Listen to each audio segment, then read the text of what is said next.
नमस्कार, आप देख रहे हैं धमतरी का सबसे लोकप्रिय न्यूज चैनल डीएनए। मैं हूं पूर्वा राजपूत। आइए आपको लेकर चलती हूं धमतरी शहर से जुड़ी ताजा तरीन खबरों के सफर पर। धमतरी में जमीन कारोबारियों ने रजिस्ट्री शुल्क में वृद्धि के विरोध में धरना प्रदर्शन शुरू कर दिया है। गांधी मैदान में जमीन कारोबारी संघर्ष समिति के बैनर तले हो रहे इस प्रदर्शन में बड़ी संख्या में कारोबारी शामिल हैं।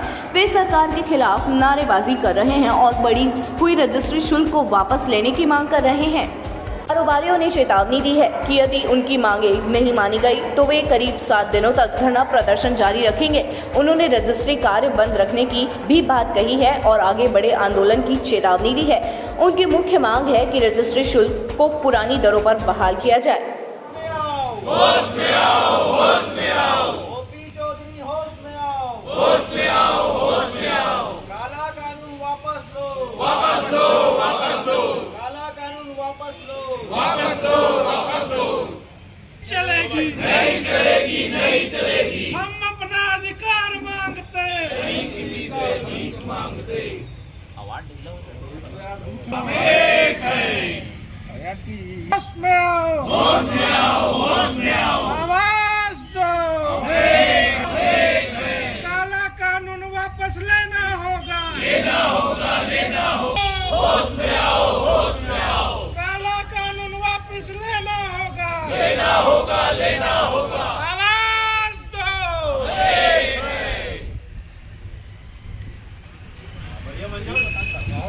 चाय मंगाओ, चाय आ गया। माता की जय। ओपी चौधरी होश में आओ, होश में आओ, होश में आओ। होश में आओ, होश में आओ। काला कानून वापस लो, वापस लो, वापस लो। काला कानून वापस लो, वापस लो, वापस लो। मांगते नहीं किसी से भीख मांगते, हम अपना अधिकार मांगते, नहीं किसी से भीख मांगते। काला कानून वापस लेना होगा, लेना होगा, लेना होगा। जमीन कारोबारियों के अनुसार नए कानून के तहत गाइडलाइन दरों में अत्यधिक वृद्धि की गई है। उन्होंने बताया कि पहले 1 लाख रुपए की जमीन पर 10,000 रुपए रजिस्ट्री शुल्क लगता था, जो अब 10% की वृद्धि के साथ और बढ़ गया है। उदाहरण के तौर पर 200 रुपए प्रति वर्ग फुट की जमीन पर अब दर 2,000 रुपए कर दिया गया है, जिसमें आम आदमी के लिए जमीन खरीदना मुश्किल हो गया है। कारोबारियों ने आरोप लगाते हुए कहा कि इस काले कानून का असर जमीन व्यवसायों, घर खरीदने वालों और उद्योग लगाने वालों सभी पर पड़ेगा। उन्होंने कहा कि सरकार सबको कर्जदार बनाना चाहती है, जिससे लोगों को जमीन खरीदने के लिए बैंकों से कर्जा देना पड़ेगा। उन्होंने यह भी कहा कि कोई भी कानून बंद कमरों में नहीं बनाना चाहिए, बल्कि जन भागीदारी और क्षेत्र से जुड़े लोगों की राय मशवरे से ही उसमें बदलाव होने चाहिए। अभी वर्तमान में सरकार द्वारा एक आदेश पारित कर दिया गया है। 300 से 400% की गाइडलाइन में वृद्धि कर दी गई है। उसी के संबंध में आज पूरे धमतरी जिले के ज़मीन कारोबारी व्यवसायी यहाँ पर आज एकत्रित हुए हैं धरना प्रदर्शन के लिए। और इसका किस टिप का परेशानी आएगी? सबसे बड़ी परेशानी है, सरकार ने जिस ज़मीन की जो वास्तविक मूल्य है उससे उन्होंने 400% अधिक उस मूल्य का गाइडलाइन दर निर्धारित कर दिया है। उससे सबसे ज़्यादा तकलीफ एक आम व्यक्ति को होगी। निम्न व्यक्ति को तो सरकार एक अनुदान दे देती है। सबसे ज़्यादा देश में जो जनसंख्या है वो सामान्य व्यक्तियों की है, जो सामान्य परिवार है। 80% जनसंख्या सामान्य है, जो अपना घर, आज 70% लोगों के पास देश में घर, खुद का घर भी नहीं है। और ऐसे लोगों के लिए सबसे ज़्यादा चोट पहुंचाने वाला ये निर्णय सरकार ने लिया है। पूर्ववर्ती सरकारों ने भी कई बार ऐसा हुआ है कि लेकिन साल में 10% की वृद्धि उन्होंने किया है, लेकिन इस बार ये तानाशाही सरकार ने 400% की वृद्धि करके इस ज़मीन कारोबार को धराशायी करने का इन्होंने निर्णय ले लिया है। तब क्या चाहते हो आप? हम चाहते हैं कि आप जो पूर्ववर्ती सरकारों ने, चाहे बीजेपी की रही हो चाहे किसी भी सरकार रही हो, वो प्रतिवर्ष 10% की वृद्धि जो करती है वो यथावत रखें। उसके लिए हम सब तैयार हैं। इसके पहले भी सब करते आए हैं। जैसा पंजीयन आप देखेंगे कि अब कांग्रेस की सरकार थी, उन्होंने, जो उसके पहले बीजेपी की सरकार थी, जो पंजीयन शुल्क, रजिस्ट्रेशन फ़ीस लगता था वो 80 पैसे लगते थे स्टाम्प पे। उसके बाद आके कांग्रेस सरकार ने गाइडलाइन 30% कम किया और पंजीयन शुल्क को 4% कर दिया। वो एक अतिरिक्त भार, ये पूरे भारत में सिर्फ और सिर्फ छत्तीसगढ़ में ये नियम है। बाकी जगह पंजीयन फीस पूरे भारत में 1% से कम है। आप किसी भी स्टेट का वो ले लें, लेकिन इन्होंने आके पुरानी गाइडलाइन को बढ़ा भी दिया और फीस को कम भी नहीं किया। तो ये बहुत ही विसंगति है। छत्तीसगढ़ के साथ ऐसा क्यों व्यवहार सरकार ऐसा कर रही है, ये समझ से परे है। मांगों को लेकर बैठे हो आपके पास? सरकार ने जो तानाशाही पूर्वक निर्णय लिया है उसके अन्याय के खिलाफ यहाँ बैठे हैं हम लोग। तो जो फैसला लिया गया है सरकार द्वारा रजिस्ट्री को लेके, तो क्या सही लगते, उचित है? सरकार के हिसाब से सही है, हमारे हिसाब से तो बिल्कुल गलत है। पिछले आप 15 साल का गाइडलाइन उठाकर देख लीजिए। सरकार जब गाइडलाइन बढ़ाती है तो एरिया वाइज बढ़ाती है, कहीं 5%, कहीं 10%, जहाँ ज़्यादा काम होता है वहाँ 15%, कहीं और ज़्यादा काम होता है वहाँ 20% बढ़ाती है। यहाँ तो पूरे छत्तीसगढ़ को एक ही स्लैब में लेकर 400 रुपये के गाइडलाइन को 3500 रुपये कर दिया गया है। तो क्या चाहते हो आप लोग? हम चाहते हैं कि सरकार पुराने डाटा को मंगाए, यहाँ के बड़े अधिकारियों से पूछे और उसके आधार पे 10%, 15%, 20% जो उनको समझ में आता है उस आधार पे गाइडलाइन को बढ़ाया जाए। पहले कितना रुपए पड़ता था और अब कितना रुपए देना पड़ रहा है?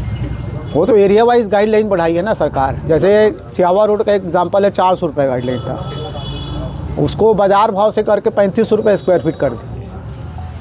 तो ये तो न लेने वाले को पोसा रहा है न बेचने वाले को पोसा रहा है। मनमानी बोल रहा है सरकार की, सरकार मनमानी कर रही है। सरकार मनमानी नहीं करे भैया, सरकार तो तानाशाही कर रही, मनमानी इसको स्वयं बोलते हैं। ये तो तानाशाही है। जो फैसला लिया गया वो वापस लेना चाहिए सर। अब वित्त मंत्री महोदय बोलते हैं कि लोग मिलने गए थे, उनसे बोलते हैं कि आप लोगों को जिस जिस एरिया में तकलीफ़ है मेरे को आकर बताएं। तो धमतरी के मेरे 40 वार्ड है, धमतरी में 135 गांव हैं, तो एक एक जने आदमी के वित्त मंत्री के ऑफिस के बाहर चक्कर लगाते रहेगा। भाई आप ज़िले में एक अधिकारी नियुक्त करिए, अधिकारियों को बोलिए जिनको इनको समस्या है शहर के लोग, उनसे जाके बात करेंगे, बताएंगे भाई यहाँ आप लोगों ने बंदूक चलाकर गाइडलाइन बढ़ाई है करके। ये अभी कितने दिन तक बैठेंगे आप लोग यहाँ पर? हम लोग अभी 15 दिन, एक हफ्ता 15 दिन तक बैठेंगे। उसके बाद हमारा जो भी एग्रीमेंट हुआ है, जो भी जिनका भी सबका एग्रीमेंट हुआ है, वो मित्र मंत्री के टेबल में जाकर रखेंगे। भैया इस गाइडलाइन से आप ही रजिस्ट्री करा लीजिए करके। अगर मांग पूरी नहीं होती तो क्या करोगे? अगला कदम क्या रहेगा आप लोगों का? हमारा अगला अभी तो ये है कि हम 2 दिन प्रोटेस्ट करेंगे, उसके बाद हम सब लोगों से निवेदन करेंगे कि 1 महीने तक कोई भी रजिस्ट्री न कराए।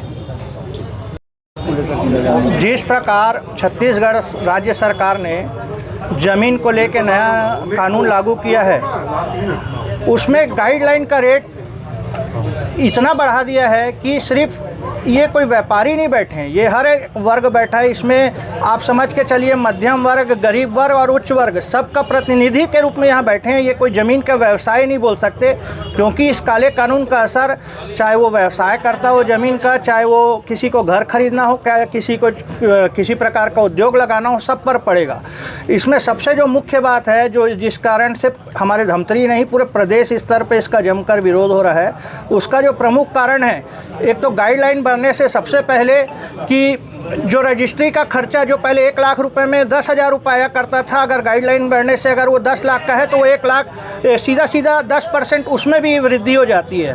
पहला नुकसान तो ये है, जो भी चाहे उपयोग करता हो चाहे ज़मीन का व्यवसायी हो। दूसरा इसमें सबसे बड़ा जो नुकसान है कि जिस जगह की कीमत एक्चुअल में 200 रुपये वो 2,000 रुपये कर दी गई है। तो सरकार ये चाहती है कि हर आदमी कर्जदार बने, चाहे वो मकान व्यवसायी हो, चाहे मकान मालिक हो, चाहे व्यवसायी हो, क्योंकि उसको उसकी पूर्ति करने के लिए बैंक को चक्कर लगाना पड़ेगा या किसी प्रकार का कर्ज लेना पड़ेगा, तब वो उसकी पूर्ति कर पाएगा। जिस ज़मीन की कीमत 200 रुपये उसको 2,000 रुपये में खरीदने के लिए।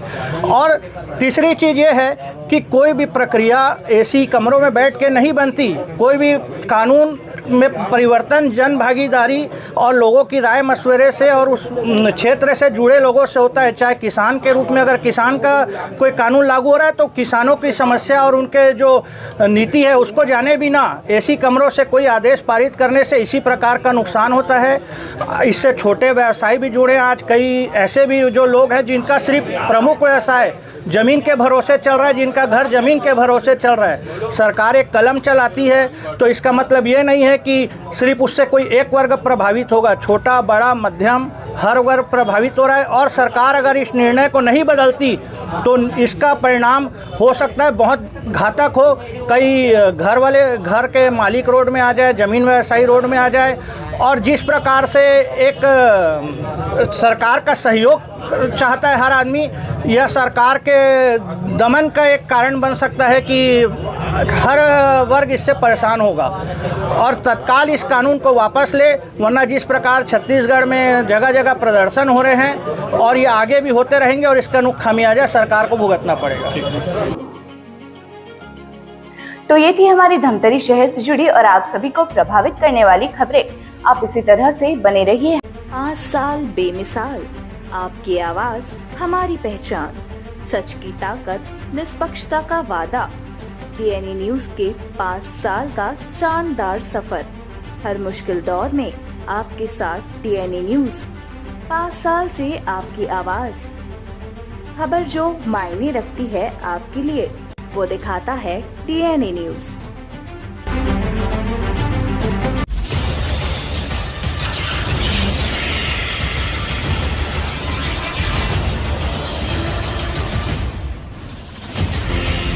DNI न्यूज, धमतरी का नंबर 1 न्यूज चैनल। अब देखिए HD में,